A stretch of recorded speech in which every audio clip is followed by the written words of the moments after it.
Sziasztok! Zoli vagyok, az IT Kommandó szakmai vezetője. A mai napon a Python és a Visual Studio kód telepítését fogom megmutatni.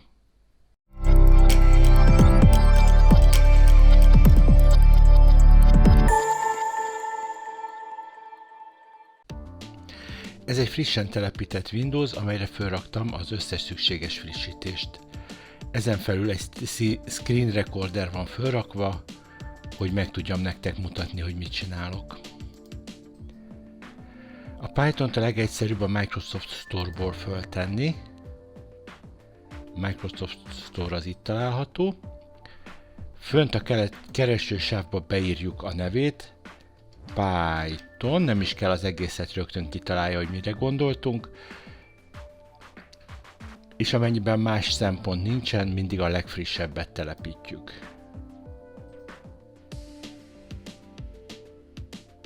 A beszerzés gombra kattintva elindul a letöltés, illetve a telepítés. Ennek van egy technológiai ideje, szerintem ezt ne várjuk ki.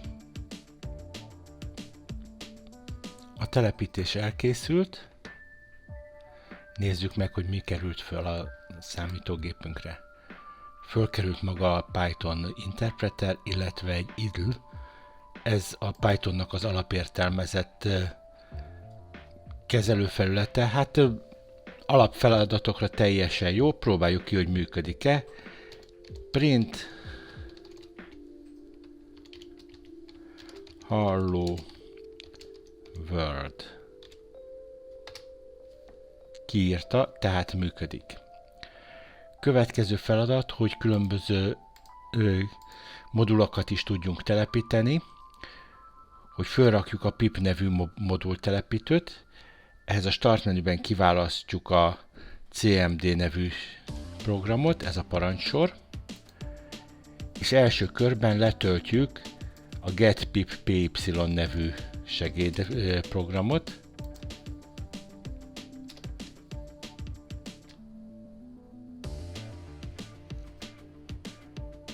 Amit utána Pythonban meg is futtatunk.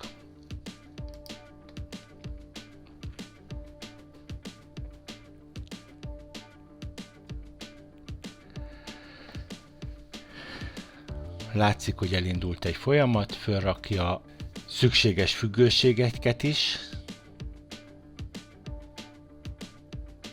és azonnal jelzi nekünk, hogy nem friss a pipünk. Ez előfordul, hogy nem frissítik azonnal a telepítőt, amikor frissítették a pipet, de semmi gond, mert rögtön el is árulja, hogy mit kell lefuttatnunk, úgyhogy futtassuk le.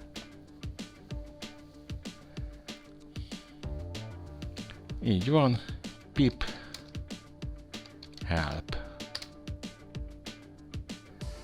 Megjelent a help oldal, tehát a pipünk föl van telepítve és működik. Kicsit föltekerünk, és látjuk, hogy most már nincsenek hibaüzenetek és frissítések. Innentől fogva egy alap Pythonunk már működik, azonban, hogyha kicsit el akarunk merülni a programozás mélységében is, akkor a Visual Studio kód nagyon jó szolgálatot tud tenni. Hát annak a telepítése nagyon hasonló, mint a Pythoné volt. Visszajövünk a Microsoft Store-ba, és a keresőbe elkezdjük beírni, hogy Visual Studio, és rögtön fel is adja a Visual Studio kódot. Rákattintottam, és itt is a telepítés lehetőségét választom. Természetesen mind a Visual Studio kódot, mind a Pythont is lehetne telepíteni közvetlenül a terméknek a weboldaláról, azonban a Microsoft mindenféle ügyességekkel terel minket afelé, hogy a Store-ból telepítsük föl. Ez így egyszerűbb, frappánsabb. Egyelőre nem láttam hátrányát, nem nagyon van lemaradva verzióban a weboldaltól.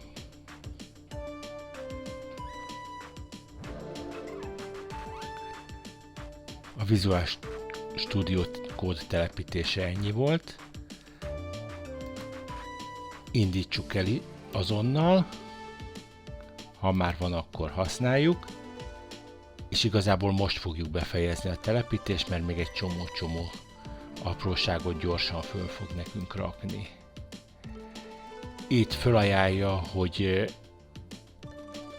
válasszunk színtémát. Én nem szoktam eltérni a gyáritól, akinek van hozzá hangulata, kipróbálhat másokat is, illetve itt azonnal felajánlja, hogy magyar nyelvű menüket, illetve magyar nyelvet fog használni.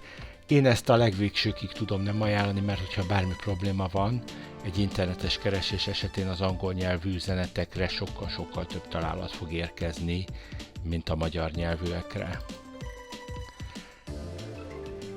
Ezt egyből tekintsük elvégzettnek. Látjuk egyébként, hogy itt sok mindent lehetne állítani, ezek közül most egyik sem érdekel minket. Hozzunk létre egy új fájlt. Látjuk, hogy nem kért fájlnevet, ezt a mentéskor fogja megtenni. File. Save.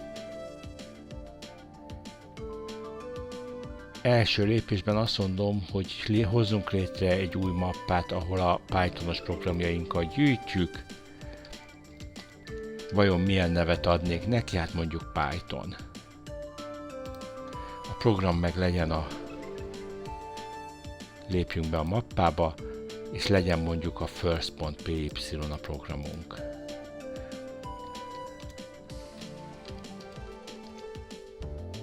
A py jelzi, hogy Python programról van szó.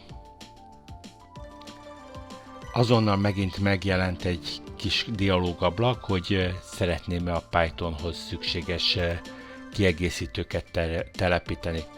Azért hoztam létre ezt a kis programocskát, amelyben még egy kanyi sort sem írtam, és most sok-sok szép lehetőséget telepít nekünk.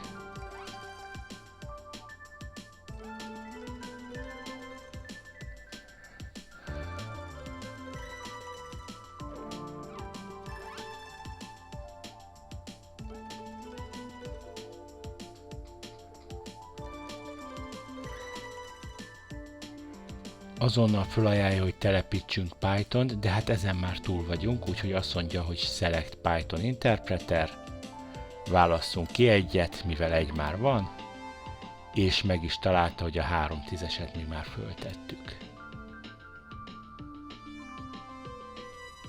És a feladatot késznek tekintjük. Ellenőrizzük le, hogy a telepítés sikeres volt-e. Erre van ez a nagyon komplikált programunk, print. Figyeljük meg, hogy egy darab idézőjelet írok be, és rögtön odaírja a párját.